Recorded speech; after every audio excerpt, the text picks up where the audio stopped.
I smash her phone against the wall, and the screen cracks in a spider web that spreads out from the point of impact. For a moment, in that split second when it leaves my hand, I see the image glowing on it, a photo from years ago, one I'd never had the heart to delete from my own phone either. It's of us on that pier in San Francisco, wind in her auburn hair, my arm around her waist. She was laughing at something I said, and the sun was setting behind us. Then the phone hits the drywall with a dull thud, and everything shatters. Glass shards glitter on the carpet. It's hard to explain why I did it. Maybe because it was the only thing in my control at that instant. I couldn't bring myself to throw a punch. I couldn't scream. Couldn't do a damn thing to break through this numb feeling churning inside my chest. But the phone was there, clutched in her hand, her eyes wide and terrified. And all I could think of was that single photograph. That day. I guess I wanted to kill the memory. Maybe I thought if I broke it, I'd break everything else, too. Erase every second that had led us here. But time doesn't work that way. I bend to pick up the shattered phone. There's a streak of some unknown fluid across the screen. Probably the battery's guts. The camera lens is smashed, ironically, right over the place where her smiling face used to appear whenever she called me. She stands a few feet away, pressed against the kitchen counter as though I might lunge at her. We don't speak. Our son is at school. I made sure of that. I wanted to confront her alone. The house is silent except for my ragged breathing and the tinny hum of the old refrigerator cycling on. I realize my hand is shaking. The phone's remains cut my palm, tiny shards of glass. I drop them again because the sting is too sharp. Blood seeps from superficial cuts. She makes a small noise, the sort of exhalation you might make when you see something fragile broken. But I'm not fragile. I'm something else entirely, a dead man walking, full of quiet rage, regrets older than the lines on my face, and the single bleak desire to watch her pay for what she's done. Yet that photograph, God, that photograph. We were younger. We thought we had all the time in the world. And time, in the end, became our enemy. It stretched between us, made us complacent, made us strangers. Slowly at first, and then all at once. I can't recall the last time I was this impulsive. I make my living in numbers. I analyze financial statements, balance sheets, tax records. All so neat, so tidy. There's always an answer, as long as the math is correct. Life should be that simple, right? But it's not. There's always that leftover fraction you can't account for. The decimal point that won't round off cleanly. The phone's on the floor. She's standing there, refusing to move. Dan, she says. Why? Why did you? Her voice cracks. She's losing composure, but she's trying to remain calm. I know that tone. She uses it in her kitchen, when a sous chef drops a plate or overseasons a sauce. She's the boss there, the star, the unstoppable chef with the bright smile. But not here. Not now. Here, she's just a cornered woman facing the consequences of her own choices. I feel my breath hitch. I've got to remind myself that I came here with a plan. Some kind of plan. At least. The plan was to confront her about this final straw. The hotel receipt I found in her bag, the second one this month. It's not the first piece of evidence. There's been plenty. But this time, I thought I would be calm. Ask questions, set a trap, show her I'm not the fool. Except I lost my cool the moment she tried to call him. Where is he? I managed to say. My voice is too loud. The house is too quiet. Outside, a dog barks once, then stops. She doesn't answer. She just looks at me with wide, tear-filled eyes. Or maybe they're not tears. Maybe it's just fear. I remember she once told me that tears and sweat taste the same. That was when she was describing how a chef's life is all about combining unexpected flavors. She used to love to bring these random cooking facts into everyday conversation. God, that used to be charming. Now it's just a reminder that time warps everything. Love, trust, ambition. I repeat the question. Where is he? She opened her mouth, but the words don't come out. I wonder if it's because she has no idea where he is, or if she's trying to figure out how to protect him. I'm not sure I care. My heartbeat slams in my ears. I'm moving too fast, too harsh. I catch a glimpse of myself in the window. My reflection, half shadowed by the midday sun. A stooped posture, tension vibrating in my shoulders. Time slows, and I feel like I'm watching a scene in a film. The husband cornering his wife. Glass shards on the floor, the camera panning around their still forms. And then, just as quickly, something inside me snaps. The anger recedes a fraction. Because I realize, I can't fix anything by breaking more objects. I can't salvage the unsalvageable. So I just stare at her, chest heaving. She mumbles, "He's probably at work," then stops. She probably realizes the stupidity of that statement. The man is her driver, for God's sake. He's not just out there in an office building, typing away behind a cubicle. She hired him months ago. Someone recommended him to her to help with late-night events, or that was the excuse. She told me it was all for her safety, and that the long hours in the restaurant business sometimes meant she got home well past midnight. How gullible I was. I close my eyes. I want to hold on to that fleeting, desperate memory of the photograph. The ocean behind us, the smell of salt in the air, that feeling like I could love her forever. Later, I'm sitting in the living room, my hand bandaged where I picked up glass shards, the dried blood flaking on my knuckles. She's seated across from me on the couch. Between us, the coffee table, the battered phone, and too many secrets to count. Time, once again, is the enemy. 30 minutes pass, maybe more, and neither of us says anything. It reminds me of how the kettle in the kitchen used to take 30 minutes to boil, leaving me in a silent rage whenever I tried to make tea. I used to joke that the kettle was like my life. Slow, inefficient, wasted time. She would laugh at that joke. Now it just feels like an omen. I break the silence first. Do you remember that day in San Francisco? The pier. The photo. She nods, tears pooling in her eyes.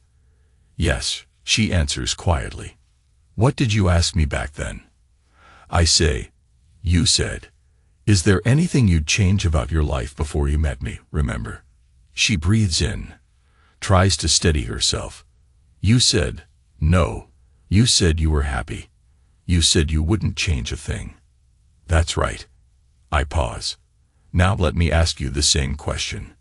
I shoot her a meaningful look. Is there anything you'd change about your life before you met me? She closes her eyes, and her face twitches. Dan. I press her. Answer. Is there anything you'd change? Her lips part, but the words are stuck. She tries anyway. I don't know. I can't give you a simple yes or no. It's not black and white. You think you know everything. But, stop. I say it firmly, and she does.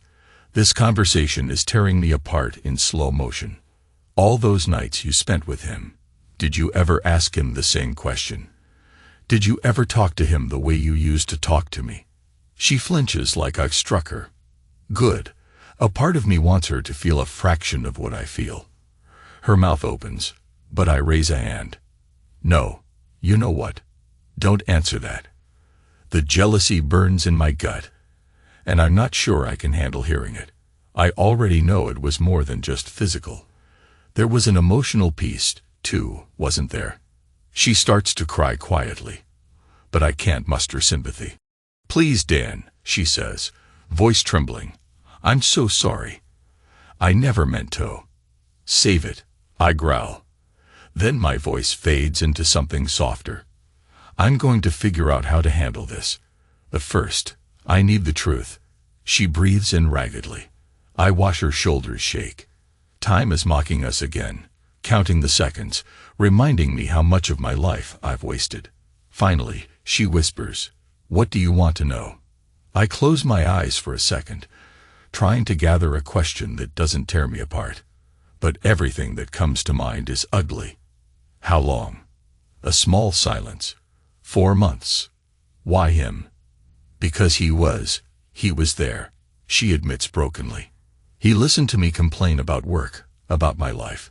He saw me at my worst, and it felt good not to have to hide. With you, it was always, always so guarded. I feel a spike of anger.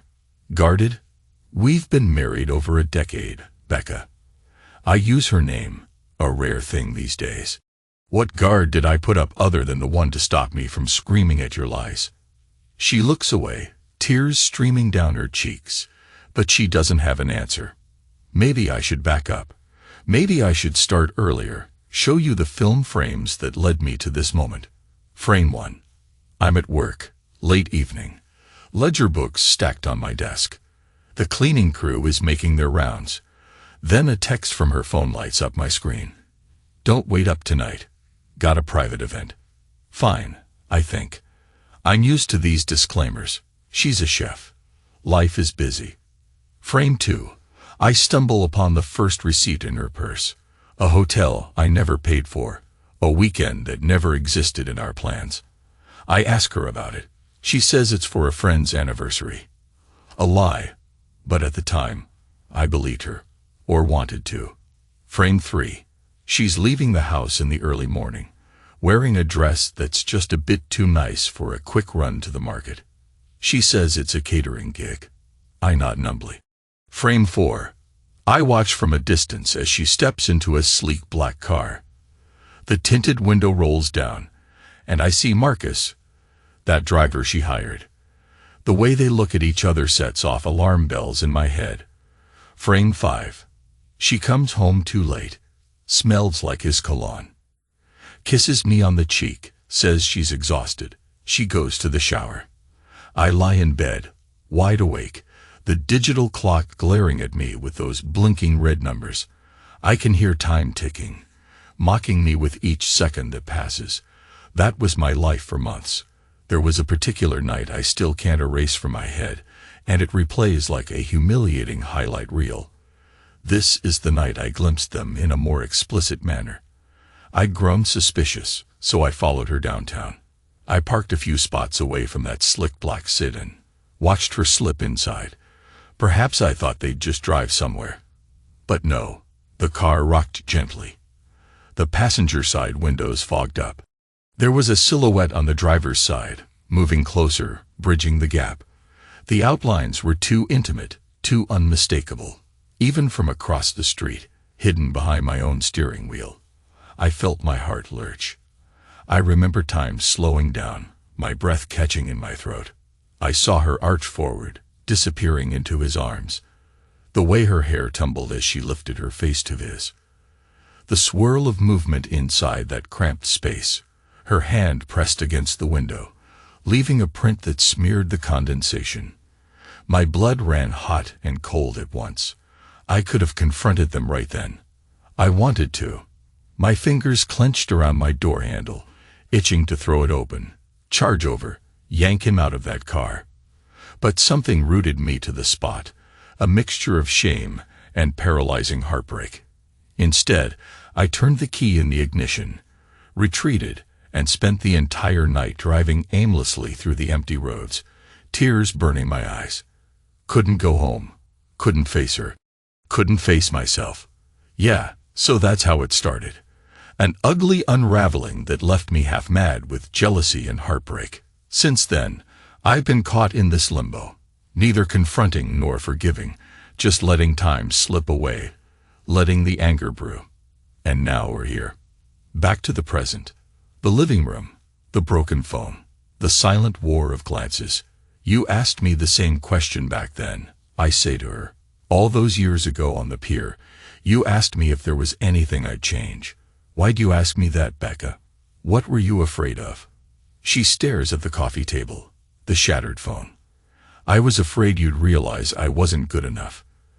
That you'd regret choosing me. That you'd want someone else. She lets out a sad laugh, watery and bitter. Seems ironic now. I swallow. In another life, I'd feel pity. Maybe I still do. But it's buried under a mountain of betrayal. You're sorry, I say, but you know you did this. And you knew exactly what you were doing every step of the way. Her shoulders slump. I know, she whispers. Yeah, I did. And there's no excuse. I was lonely, you were distant, and I didn't know how to talk to you anymore. Did you bother to try? I demand, heat rising in my voice. I don't recall you asking about how I felt at work, or how it felt to juggle finances, or how it felt to watch you slip away. I don't recall you ever checking if I was okay, either. Her lips tremble. I did, once or twice, but you always seemed so closed off. Maybe I was, I admit, but that doesn't mean you had the right to. She nods vigorously. I know. We stare at each other like two strangers, and I realize that's exactly what we are. The living room, once so full of comfortable habits, now feels like a battlefield strewn with invisible mines. One wrong step, and everything detonates. I get up, walk to the kitchen, pick up that old kettle, and fill it with water. She stands in the doorway, hugging herself, watching me as though I might break something else.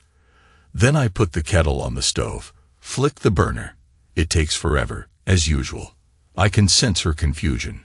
Why am I making tea in the middle of this meltdown? I'm not sure I know why either, but I do know the kettle's glacial pace has always given me a strange sense of calm. It's so absurdly slow that it feels like a personal attack, but in that attack, I find patience. Or maybe it's just because it stops me from doing anything impulsive for a few minutes.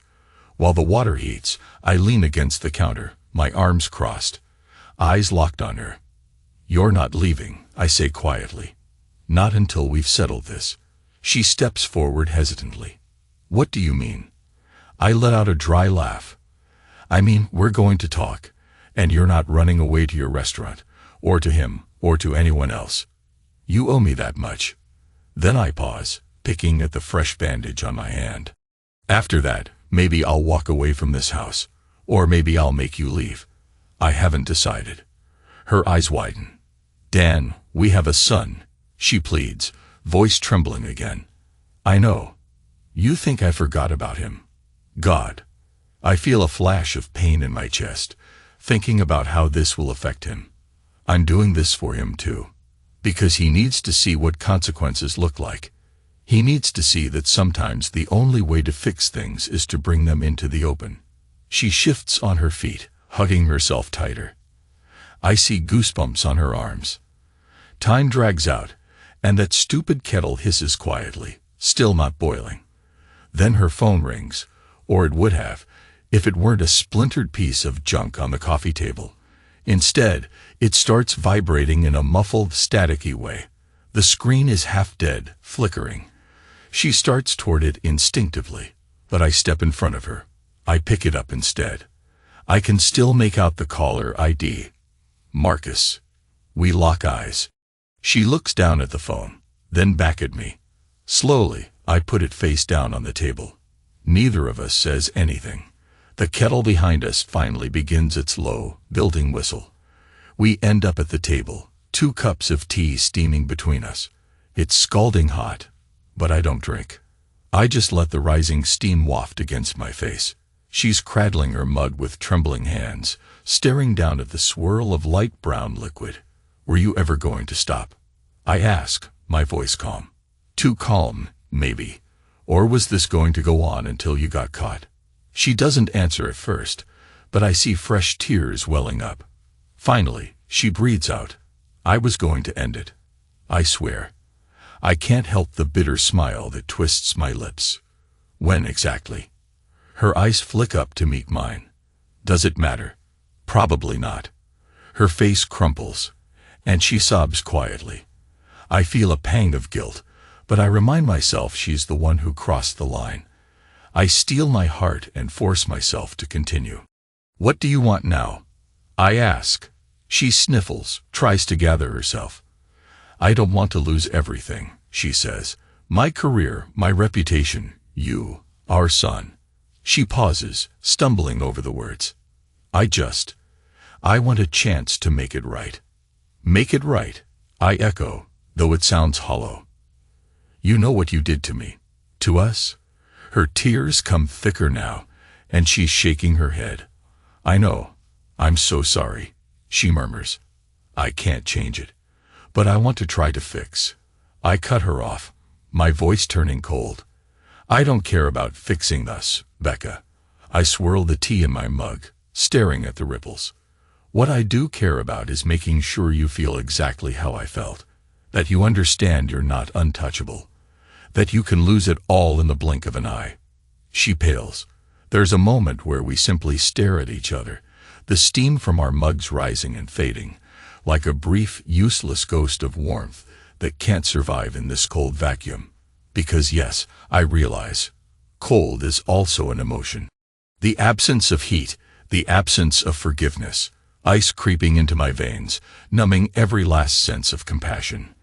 My father once told me that men keep quiet about their pain because they're afraid the world might mistake it for weakness.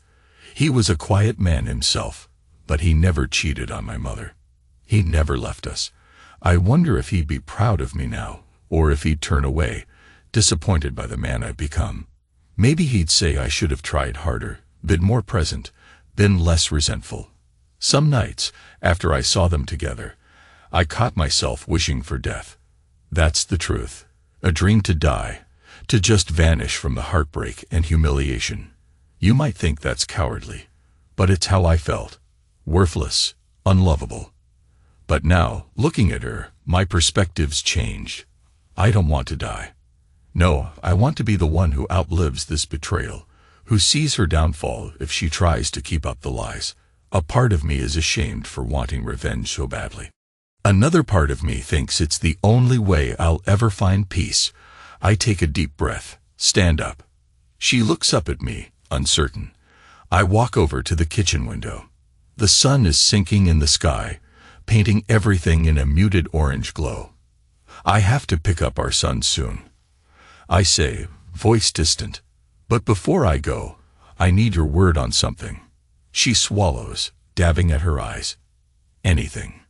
You won't see him again. My tone is final. No phone calls, no texts, no contact. If you meet a driver, hire someone else. If I hear you so much as spoke to him.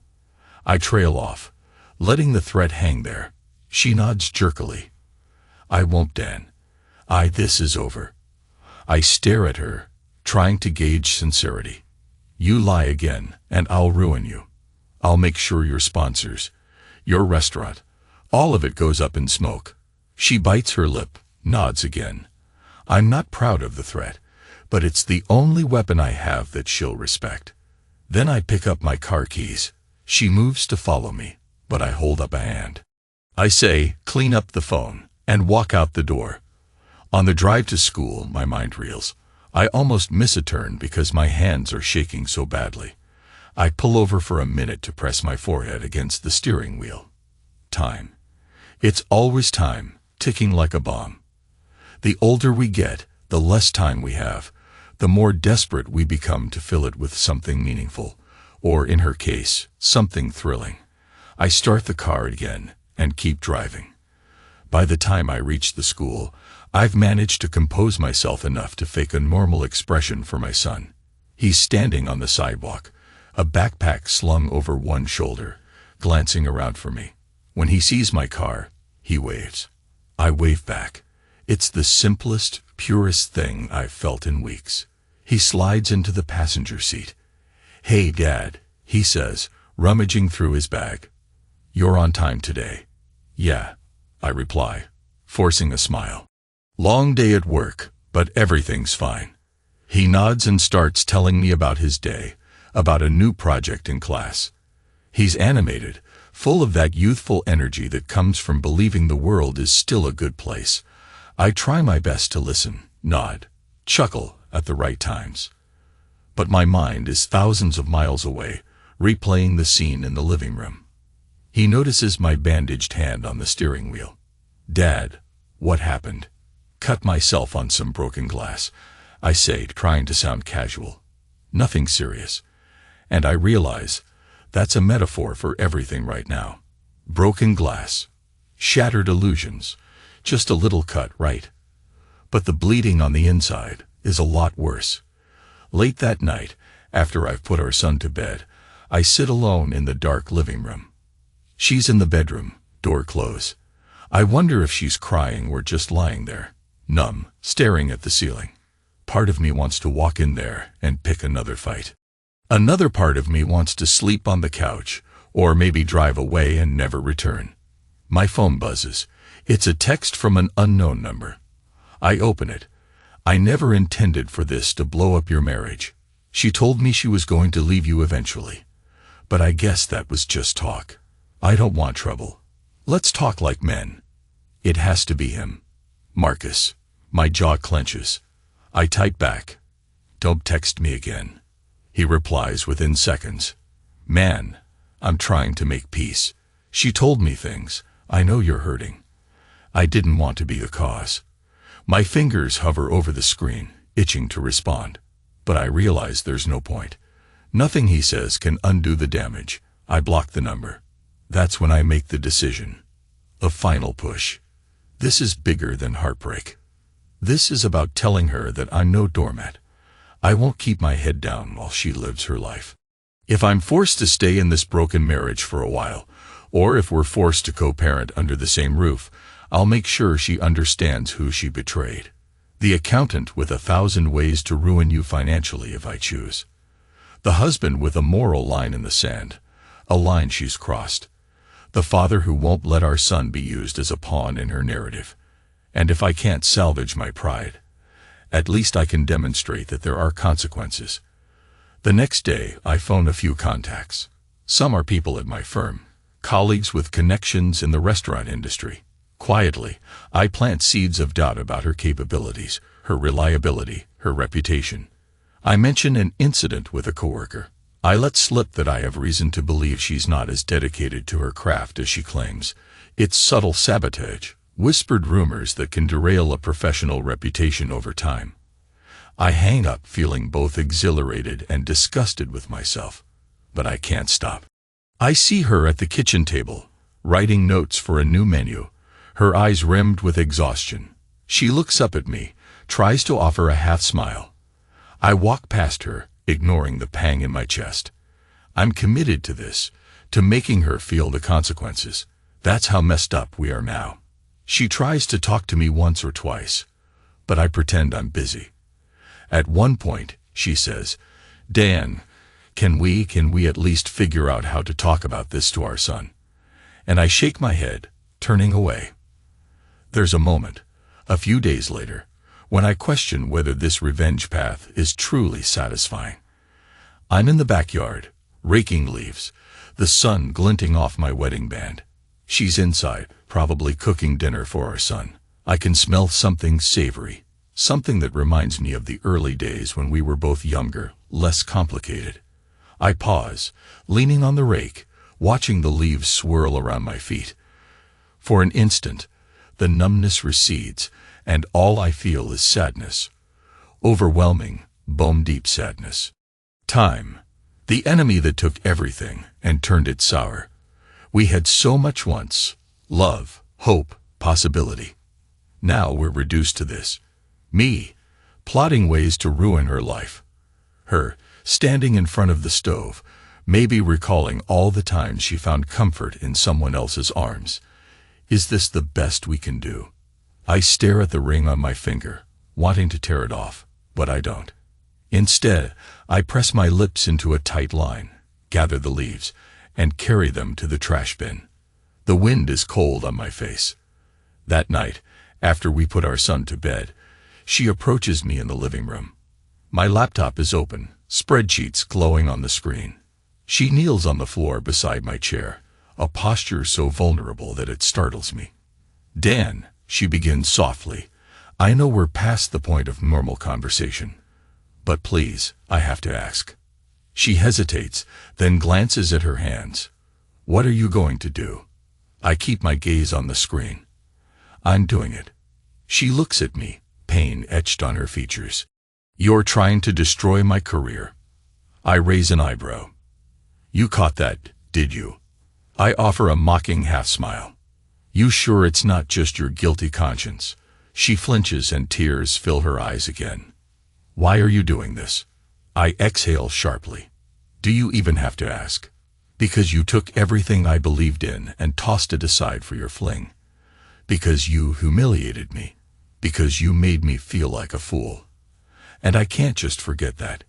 You want me to say I'm doing it because I love you, that I want you to feel my pain. Fine. But it's not that simple. She nods slowly, tears spilling down her cheeks. You're right, she says, voice trembling. It's not simple. And I don't expect forgiveness. But do you really want me to lose my job? My livelihood? That's how we pay the bills. That's how we feed our son. I look at her sharply. You're worried about finances now. Maybe you should have thought of that before you hopped into bed with your driver. She winces, biting back a sob. It's not about him, she whispers. Not anymore. I close my laptop, stand up abruptly, and step around her. Everything is about him. Everything is about what you did. And there's no going back. She sinks back on her heels, hugging herself. It's a pitiful sight, but I walk away without looking back. By the time a week passes, the rumors have reached her boss, and I can see the tension weighing on her. She's on the phone constantly, trying to do damage control. She pleads with me to stop. I ignore her. Part of me wonders if I've gone too far, but that part is small and drowned out by my anger. Meanwhile, I keep tabs on Marcus. I ask around discreetly, find out he's been trying to get a new client. I hear whispers that he's short on cash. Good. Let him sweat. I could do more. I could find ways to sabotage him directly. But I hold off. After all, my real target is her, not him. In the quiet hours, though, I wrestle with my conscience. Guilt gnaws at me, that old moral fiber that once guided me in more innocent days. But I push it aside. I think of that car, the silhouette of her leaning into him, and the memory ignites my rage anew. One night, she corners me in the kitchen after our son is asleep. Her hair is down, her eyes puffy from crying. She's exhausted. I'm standing by the sink, scrubbing a plate. She steps in front of me, blocking my exit. Dan, she begins, voice shaking. Listen to me. I know you hate me right now, and maybe you have every right to. But I'm begging you, this has to stop. It's tearing our family apart. I sigh, shut off the tap. My hands are wet and cold. The family was torn the moment you decided you needed someone else. This isn't my doing, Becca. She places her hand on my arm. I stare at it, my chest tightening. There was a time when I would have welcomed that touch, when I'd have turned and pulled her close. Now it feels foreign, unwanted. Look at me, she pleads. You want me to suffer? Fine, you've made your point. Everyone's talking about me at work. My job's in jeopardy. I can't even show my face without hearing the rumors. I told you, I say evenly, pulling my arm away. There'd be consequences.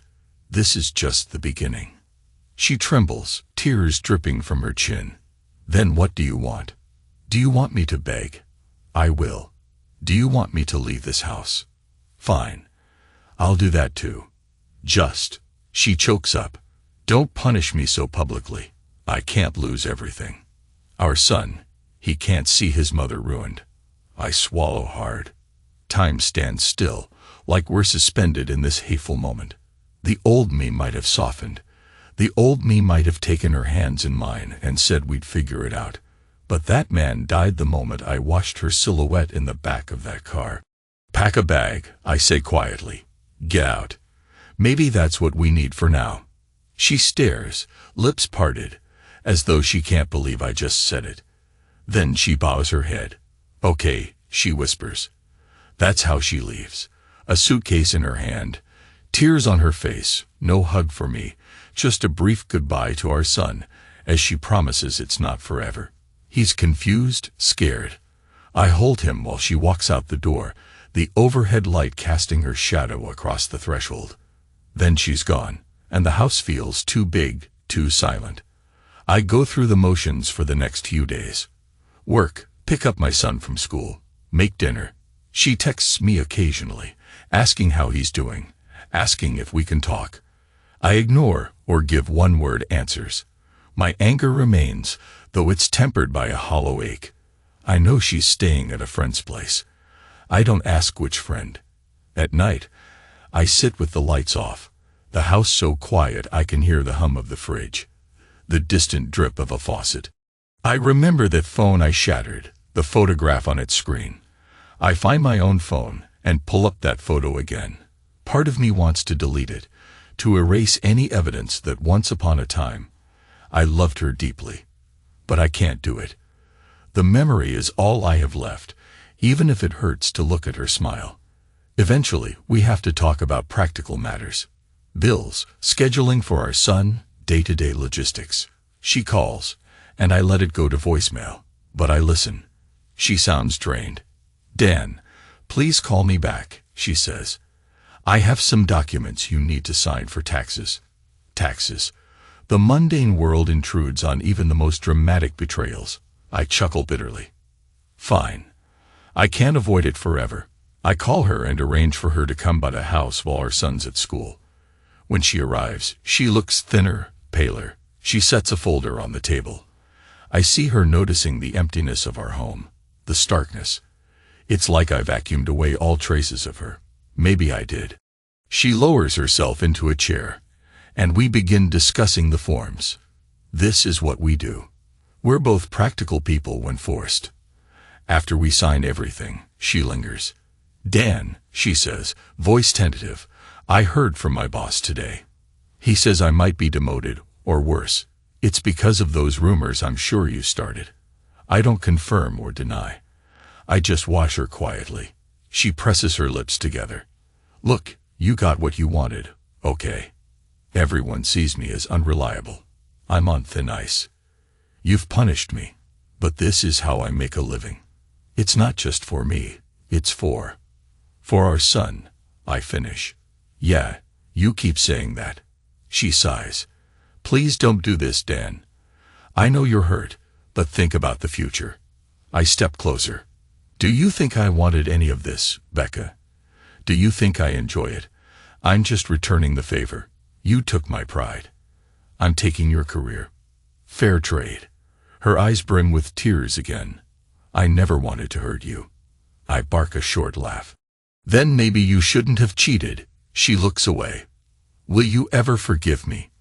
I stand there, arms folded. "I don't know," I say honestly.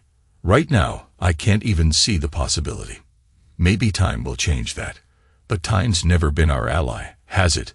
She wipes her tears with the back of her hand, nods, and gathers her folder. She leaves without another word. 2 days later, I get a message from her that she's been suspended from her head chef position, pending an investigation into unprofessional conduct within the restaurant. Some cover story, I guess, but I know the rumor mill is savage. She begs me to stop. In a moment of weakness, I almost do. I look at the phone, reading her desperate texts. My finger hovers over the call button. But then I recall that night in the car, and the agony floods back. Instead, I type, "You reap what you sow." I feel monstrous, but I can't stop. That's when it happens. Our son's teacher calls, telling me my boy got into a fight at school. Something about another kid saying his mother's a cheater. My heart plummets. I rush to the school. And there he is, in the principal's office, eyes red from crying. He won't look at me. The principal explains how the other child teased him about rumors floating around. Apparently, even parents talk. My son lost his temper. Threw a punch. That's the moment everything clicks into place, like a punch to my own gut. I realize my path of vengeance isn't just hurting my wife. It's hurting my kid. And me. And everything I've tried to protect. This war might feel good in the moment, but it's scaring the only person who truly matters. I take him home, sit him down. He refuses to talk.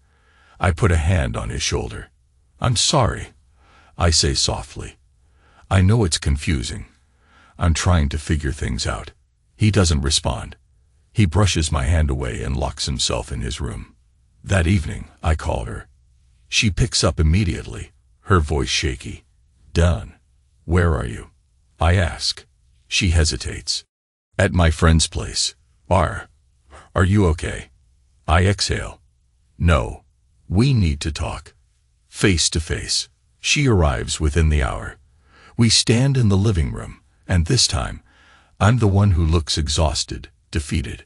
Her eyes flick to our son's closed door. Is he okay? I shake my head. He got into a fight because of the rumors. Some kid said his mom is a cheater, and he snapped. Her hand flies to her mouth. Oh God, she whispers. I didn't think. Neither did I. I run a hand through my hair. We're so caught up in our own pain, we forgot about him. And I can't let that happen. She nods, tears streaming. I sink onto the couch, bury my face in my hands. She sits down next to me, tentatively, as if uncertain whether she has the right. For a moment, we're two broken people in the same space, the anger overshadowed by sorrow. I speak first. I hate what you did to me. I confess, voice trembling. I hate how you made me feel.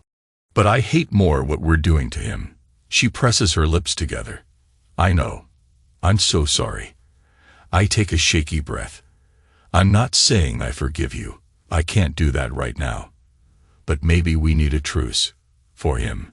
She closes her eyes. Yes, a truce. Whatever it takes. She glances at me. Does that mean you'll stop ruining your career? I sigh. I'll see if I can smooth things over, or at least stop fueling the rumors. I can't promise anything beyond that. Her face is full of relief, gratitude, and heartbreak all at once. Thank you, she whispers. The silence that follows is heavy. Then she says, almost in a hush, do you still want me to leave? I don't know how to answer. My anger roars in my chest, but the memory of my son's tearful eyes stabs deeper. For now, I decide, yes, we can figure out a schedule so you can see him, but I need space. She nods. Okay. Slowly, she reaches over, places her hand gently on my bandaged one. I don't pull away, but I don't reciprocate either. We sit like that for a long minute, the hush of the house enveloping us. The cold is there, between us, but so is some faint ember of what once was. Maybe it's just the memory of that photograph. Maybe it's the knowledge that, once upon a time, we were happy. Eventually, she leaves, and I lock the door behind her. Time drags on in the weeks that follow. She tries to salvage her job. I reach out to a few contacts to quell the rumors. It's not an instant fix, but maybe it'll keep her from losing everything. Marcus quits, or so I hear. Vanishes from the city. Maybe she told him to leave. Maybe he left on his own. I don't know. Good riddance either way. Our son recovers slowly, though he's wary now, quieter. When she visits, I supervise from a distance, and I see how she fusses over him. She's trying to be a mother again, trying to reclaim something that's been broken. I let her. Not for her sake, but for his. At night, I lie awake, sometimes thinking about that car scene, sometimes thinking about the kettle. My chest aches. My mind wanders to the possibility that maybe, in a year or two, we'll find a way to coexist. Maybe not as husband and wife, but as partners in raising him. I don't know if forgiveness is in the cards. Time will tell. Time. The enemy. The final arbiter. And so we come to a final of sorts, though it doesn't feel like a neat ending. There's no tidy bow on heartbreak. There's just me, sitting in this half-empty house, writing out these thoughts, trying to piece together how I got here. The phone I shattered is gone.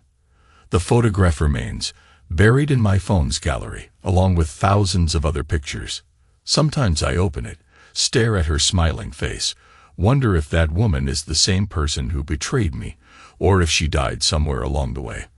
I used to dream of dying myself, but now I see that as an escape, and I'm done running. I'm ready to live with the consequences. She might keep fighting to restore her image in the culinary world, but she'll never forget the day I took that away from her, at least for a while. We exist in this uneasy truce, bound by our child, and by the shared knowledge of what we've done to each other. In the end, There's no resounding triumph, no sweeping strings in the soundtrack, no fade to black with perfect closure. Just me, an aging man, dealing with the fallout of a betrayal that cut deeper than anything I've known. There's a numbness in my chest, and maybe that's the cold they say it is an emotion too. The phone's gone, the illusion's shattered, but I stand here breathing, counting each breath, each minute, each second, feeling the raw edges of heartbreak scrape my insides. But I'm alive, and in this silent, lonely house, that fact alone feels like a kind of victory, because I won't let her affair define me. I'll define myself, one day at a time, until maybe I'm strong enough to stop looking at that damn photograph, or maybe I'll keep it to remember what I lost. Either way, time marches on, with or without my permission. And I'll be here, hands shaking, heart bruised, forging a future out of broken glass. I'm done letting the kettle boil too long, done letting time slip away. The final frames of this film show me in the kitchen, alone, flipping the switch on a new electric kettle, quick to the boil. No more waiting, no more illusions, no more stalling, just me, living with the consequences that define who I am now. Then I exhale, close my eyes, and let the steam rise around me. This is my life, broken but still here. And that will have to be enough.